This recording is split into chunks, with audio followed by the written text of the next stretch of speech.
जी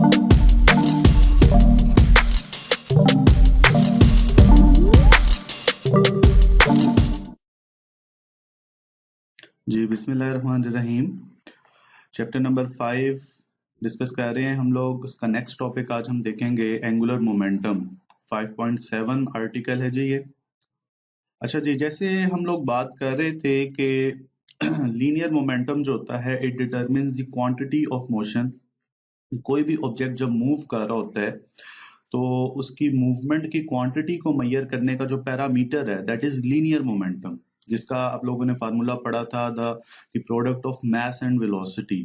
तो दो चीजों पे मोमेंटम डिपेंड करता था, लीनियर मोमेंटम मास और वेलोसिटी पे। ठीक है जी। इसी तरह जब आप इसके एंगुलर टर्म की बात करेंगे, इसी मोमेंटम को एंगुलर क्वांटिटीज के साथ रिलेट करेंगे, तो वहां पे फिर हम बात करेंगे एंगुलर मोमेंटम की। तो एंगुलर मोमेंटम को आमतौर पर हम डिफाइन करते हैं कि a particle is said to possess an angular momentum about a reference axis. कोई ना कोई फिक्स्ड एक्सिस होगा जी, इसके अकॉर्डिंगली आप इसको मेजर करेंगे।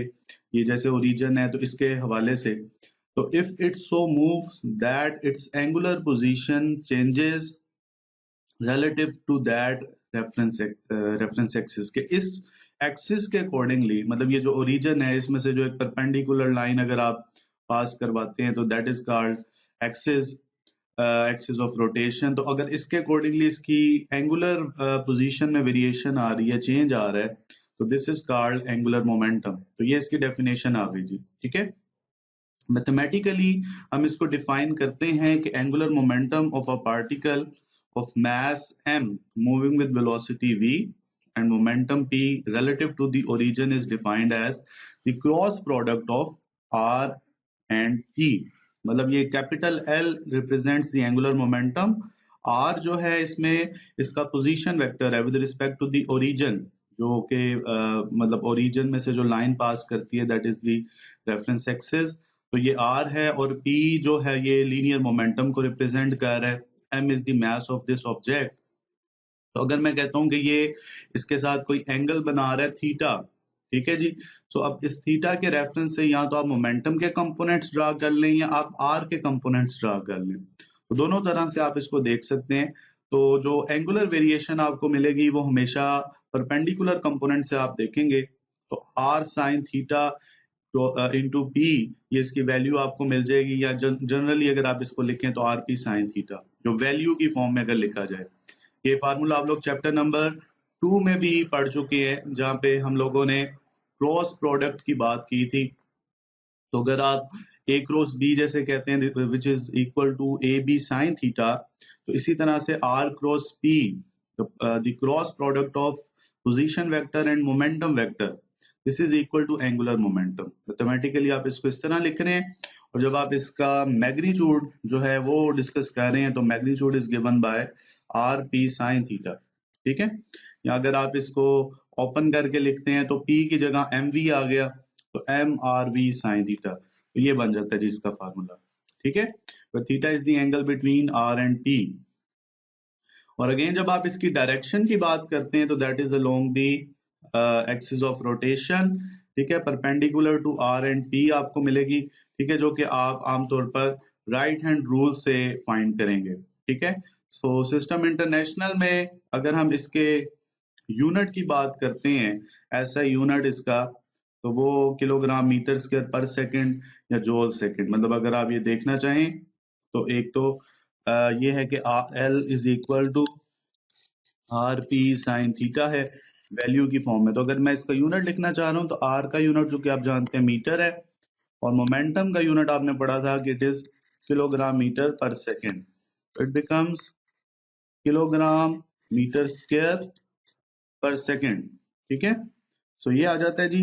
और यहाँ आप इसको जॉल सेकंड भी लिख सकते हैं कि जॉल सेकंड जो है 1 जॉल सेकंड, जॉल की डेफिनेशन आपने पढ़ी हुई है kilogram metre square per second square, और सेकंड साथ है, that is equal to kilogram metre square per second. ये इसका एंगुलर मोमेंटम का आपको क्या मिल जाता है जी, ये इसका आपको मिल जाता है एसआई यूनिट।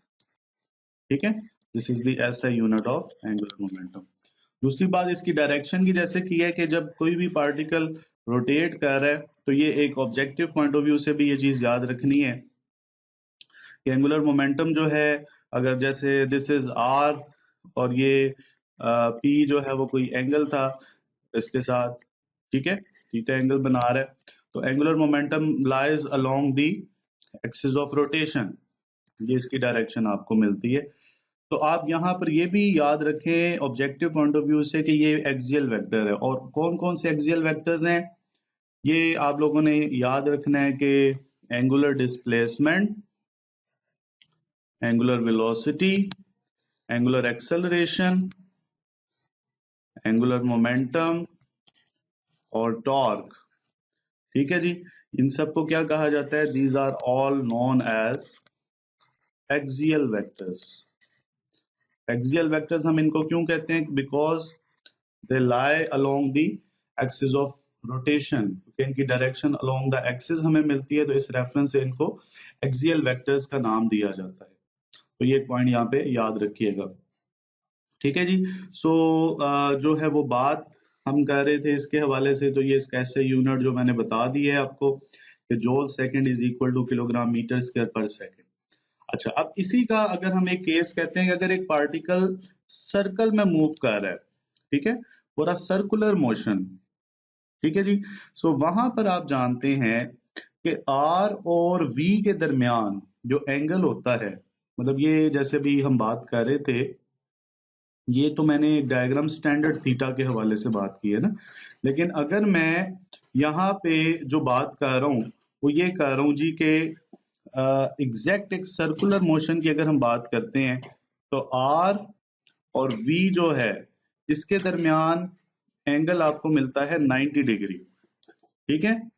सो 90 डिग्री पे अगर हम देखेंगे तो जो v के डायरेक्शन है वही मोमेंटम की भी डायरेक्शन आपको मिलेगी। तो हम यहां से हम ये कह सकते हैं कि अगर एंगल 90 है, ठीक है जी, सो उसमें फिर एम आर वी साइन 90, और साइन 90 आप लोग जानते हैं कि that is equal to 1, this becomes M R V या एम वी आर, जो कि एक्सरसाइज का शॉर्ट क्वेश्चन भी है जी, ठीक है। ऑर्बिटल एंगुलर मोमेंटम जो है that is equal to M V R, तो ये जरा देख लीजिएगा। और अगर मैं इसी फार्मूला को एंगुलर वेलोसिटी की फॉर्म में लिखना चाह रहा हूं तो you know v is equal to R omega, v is the velocity along the tangent, angular velocity के साथ जो इसका रिलेशन बनता है v is equal to R omega. तो अगर ये वैल्यू आप यहाँ पे पुट करेंगे तो this becomes M R square omega, तो ये एक रिलेशन आ जाता है जी एम आर स्क्वायर ओमेगा, जिसमें आप लोग ये जानते हैं कि एम आर स्क्वायर जो है it represents the movement of inertia, तो ये आ गया जी मूवमेंट ऑफ इनर्शिया और ये एंगुलर वेलोसिटी। तो ये इसका एक और फार्मूला आ गया कि angular momentum is equal to this is I and this is omega, तो आई ओमेगा से आप इसको लिख सकते हैं, ठीक है जी। तो ये एक फार्मूला ये भी इस तरह से भी लिखा जा रहा है। लेकिन अगर मैं इसी केस को डिस्कस कर रहा हूँ फॉर रिजिड बॉडीज, ये तो अभी बात की है ना आपने एक सिंगल पार्टिकल के हवाले से कि एक सिंगल पार्टिकल की मूवमेंट जो है उसमें हमने M R square omega find की है।